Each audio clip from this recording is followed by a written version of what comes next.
C'était annoncé. Sinon, de manière générale, ce ne sera pas prêt avant la fin de l'année. Il y a à peu près 6 laboratoires dans le monde qui sont à la phase 3. C'est-à-dire, il y a un essai clinique, il y a des phases dans la production d'un médicament ou d'un vaccin. Une première phase préclinique est une phase d'étude de la molécule. Une deuxième phase qui définit la tolérance et l'absence d'effets secondaires. Une deuxième et une troisième phase, c'est la phase pivot, c'est la phase au cours de laquelle on engage l'AMM, l'autorisation de mise sur le marché. Donc c'est une phase de développement avancé. Et à cette phase, il y a 3 ou 4 labos chinois, Sinopharm, Sinovac, CanSino Biological chinois, pas CanSino Biological, Sinopharm dans 2 sites différents, et puis il y a Moderna aux États-Unis, Pfizer, qui ont pris contact avec nous. Et Oxford en Angleterre, laboratoire AstraZeneca, anglo-suédois, qui ont aussi, que j'ai reçu hier, dont j'ai reçu quelqu'un de ce laboratoire avec lequel j'ai eu un entretien.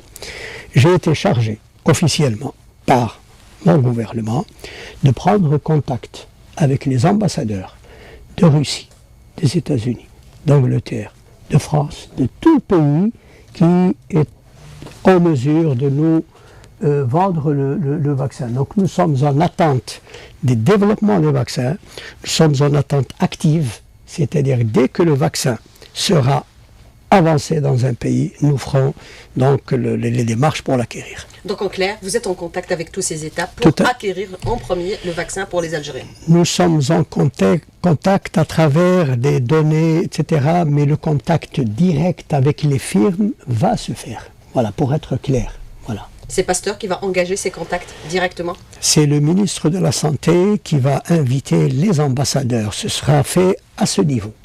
Niveau du ministère, du ministre de la Santé, avec l'ambassadeur de ces États. Alors, professeur Abdelrahmane Ben Bouzid, moi je voudrais revenir avec vous sur l'aspect qu'on a abordé dans la première partie de l'invité de la rédaction. On parle de la vaccination de la population, qui est une priorité des priorités. Le président instruit le gouvernement de prendre toutes les dispositions et toutes les mesures nécessaires pour acquérir en premier le vaccin et immuniser la population. Pour l'acquisition, bien sûr, de ces vaccins, vous allez engager des contacts directs avec les États qui annoncent avoir trouvé ce remède miracle, bien sûr, sans exclusion. Est-ce qu'on peut considérer que de votre côté, au niveau du ministère de la Santé, vous avez déjà mis en place un planning de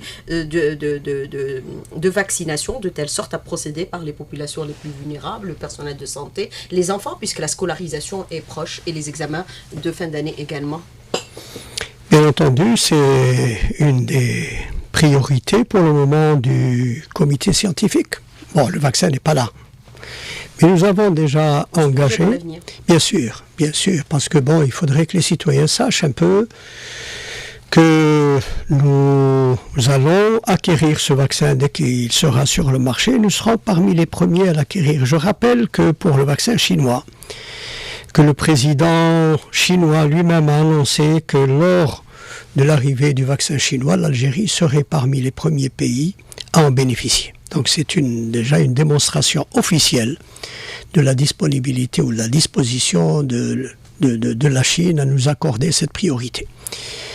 Alors il faut préciser que pour vacciner, j'ai annoncé, mais cela a été peut-être pas bien compris, on n'a pas besoin de vacciner 100% de la population. Je prends un exemple très précis, très simple. Nous sommes 4. Si on vaccine 3, le 4e ne peut pas, s'ils sont vaccinés, s'ils sont immunisés, s'ils sont protégés. Si nous sommes 4, on n'a pas besoin de vacciner 4. On vaccine 3, le 4e, qui contaminerait-il?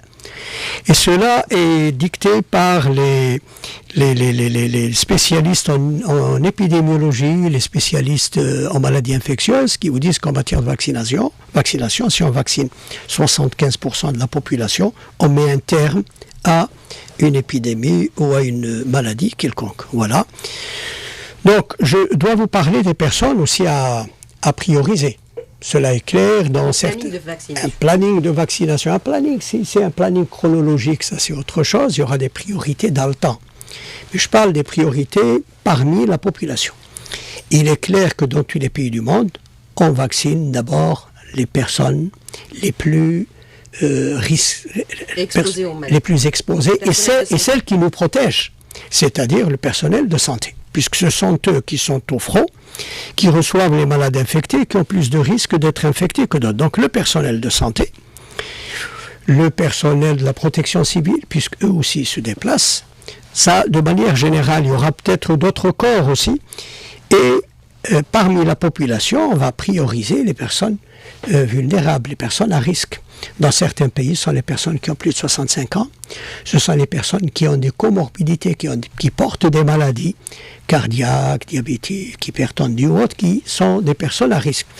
Bien entendu, ce sont celles-là qui vont être vaccinées en priorité. Rien ne dit que nous ne vaccinerions pas le reste.